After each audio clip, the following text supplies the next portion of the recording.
So today I thought I would do a bunch of story times, things that have happened to me. There's only going to be like 4 or 5 because not a lot of stuff has happened to me. So the first one, number 1, getting lost in my own apartment building. So I had to be in like the first grade. Sorry, I'm looking through my window. And my mom would drop me off at school, then I would take the bus home. Sometimes if I was early, I would take the bus to school, but I wasn't. So I was in the first grade, and I used to sit with the people that lived in my building that knew where to go because I was new to the district. So let me explain how my apartment building works. There are like 2 buildings, so there's one side and the other. So they use the same gate. Well, no, there's 2 entrances, and these buildings look exactly the same. They're 2 different places. They just have the same property area. So they're identical. They both have a fountain in the front, and the only thing different about them is that my apartment, the one that I live in, has 2 gates that you have to use to get into the actual buildings. The other one you can just go through. You just have to kind of know where to go. So it was my first time living in these apartments, so mine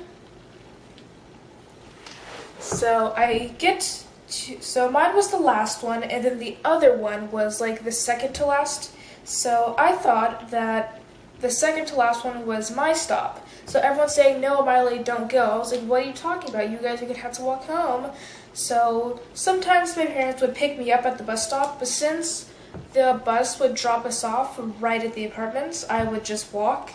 So I'm walking, and the regular route I go, because the way the apartments are made are kind of the same.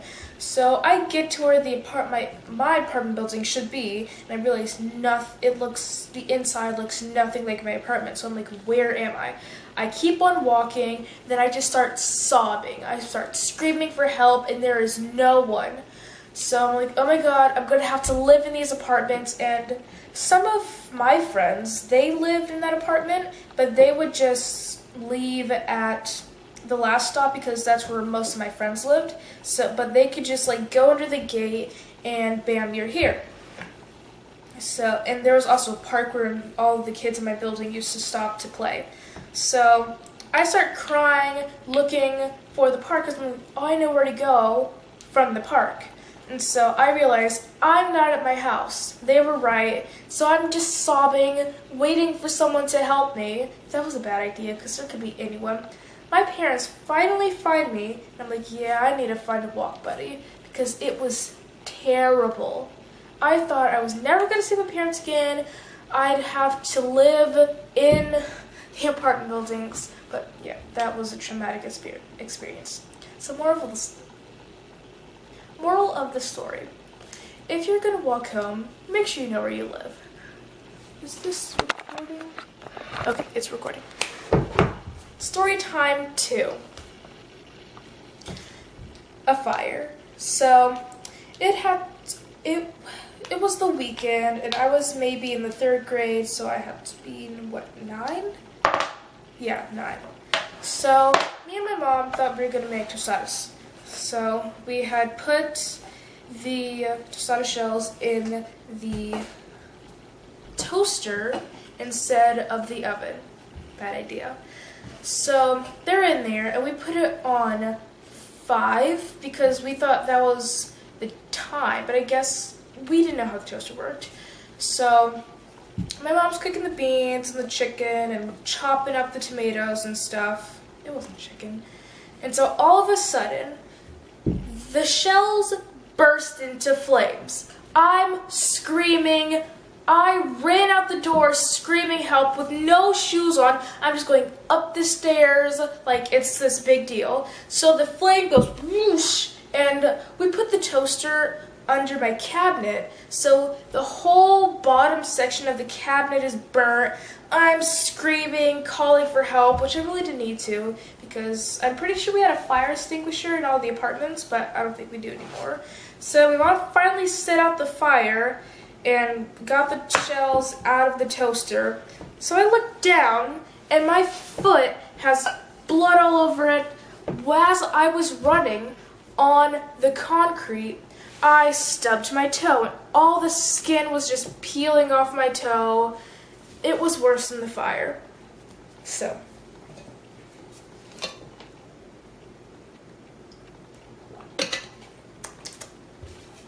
moral of this story, if you're going to cook, make sure you're looking at what you're cooking, because it can have flames, anything. That's, okay, I was supposed to do this story time first, but story time number 3. So, this was yesterday. I asked my uncle to take me and my dad to Five Below, because I wanted to go shopping. So, it was a new Five Below. I hadn't been there yet. I thought we were just going to the one down at this house, but we weren't. So, it took a really long time to get there. I bought this water bottle, and hold on, sorry. I have to show you this. Oh, I didn't bring it. Well, I got this really pretty sketchbook. I'll show it here if I can, somewhere. And then I got batteries I'm using to power the camera.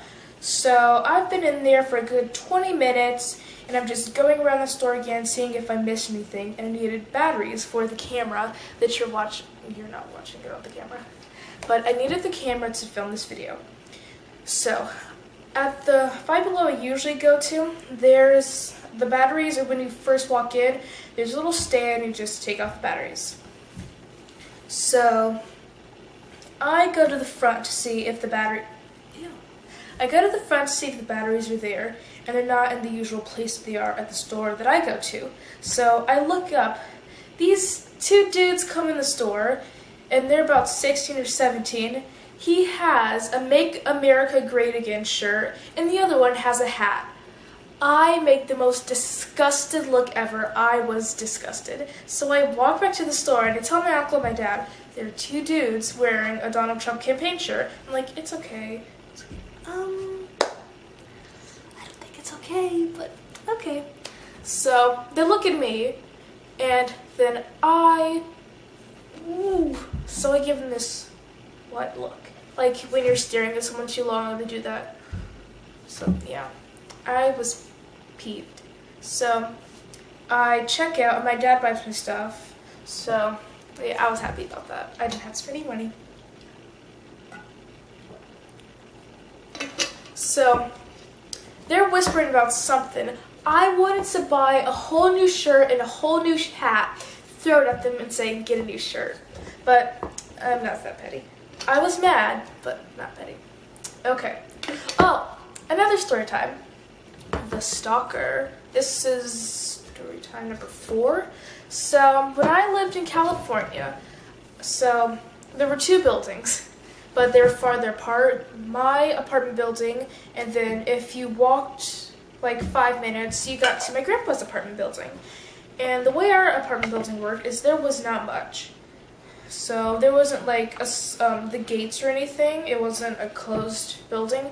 So this one Valentine's Day, I was in the 5th grade. Someone left this ribbon thing, like a heart on it that had ribbons streaming down and little bells on it. I was like, what the heck is this? So I threw it off the car, and then one day there were flowers on the car, and so we always got into the car around the same time, so someone would have to know when we get into our car. So we thought it was like, there were kids in my building that went to my school, so we thought it was one of them or something, but I was mad. I was not having it.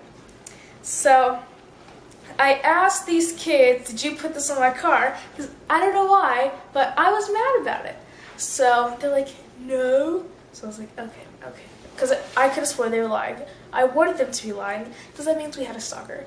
So we hadn't got any surprise gifts in a while. So that means they were gone. So I came to stay with my dad, and my mom stayed in California. So, you're gonna need the grandpa thing. It's important for this story. So, my mom went to my grandpa's house, and she got back into her car, someone left their number on our car. Yeah, and there was like, we kept on getting notes on the car and stuff. My camera's about to die. But anyway, so one day, some dude some dude comes up to the car, and I'm like, why wouldn't you talk to me? Why wouldn't you talk to me? My mom went away so fast, but so that was a traumatic experience. And my mom eventually moved from Bellflower and came here, and someone murdered their wife, so it probably wasn't very safe there. And there was a school down there and everything, but yeah. So, story time number 5, the last story time. So, I used to visit my grandpa a lot since we lived so close. So he had a package to deliver, and then he had one for me to pick, and he wanted me to go down and pick one up and take it, and then he also had an envelope, but I didn't know that. So I knew all of the people, all of the workers, and all of the people in the building. They were really nice. So I get the package, and I give them the package that he was trying to mail, and I didn't know that there was an envelope. So I got back into the elevator, and there was some other old dude in there. It was an old folks apartment. So she says, oh wait, so I try and leave the elevator. So you know how like the doors close kind of really slow? So they're the automatic doors, so if you needed to get out or if some people needed to come in, they open. I have a little lamp right here. They opened if someone needed to come in. They were like, they had sensory something. So I move my hand so the doors close, but the doors aren't closing. So I take my hand out so that the elevator doesn't crush my hand into pieces. Okay.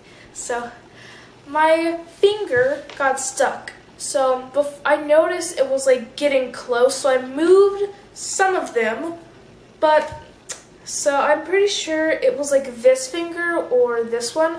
It hurt so bad. So the dude was going on the 4th floor, so he was like, I was screaming and crying. I wanted that elevator ride to end. So I lived on like the 9th floor, and he lived on the 4th floor. No, there weren't that many floors. He was on the 2nd floor, and I had to go back onto the 4th floor. So, I finally gets to his stop. He was like, oh my god, are you okay? It wasn't my fault, it wasn't my fault. I was like, I know, but I'm not going to sue anybody. I was like 10. I don't need to sue anybody. It was an accident. So, he gets out of the elevator, and I'm mad, crying, but at least my finger was out of those elevator doors. So, I get up to my grandpa's house, his apartment building, and I'm crying. I'm like, he couldn't hear me, understand me. So I'm like, my finger got caught in the elevator doors.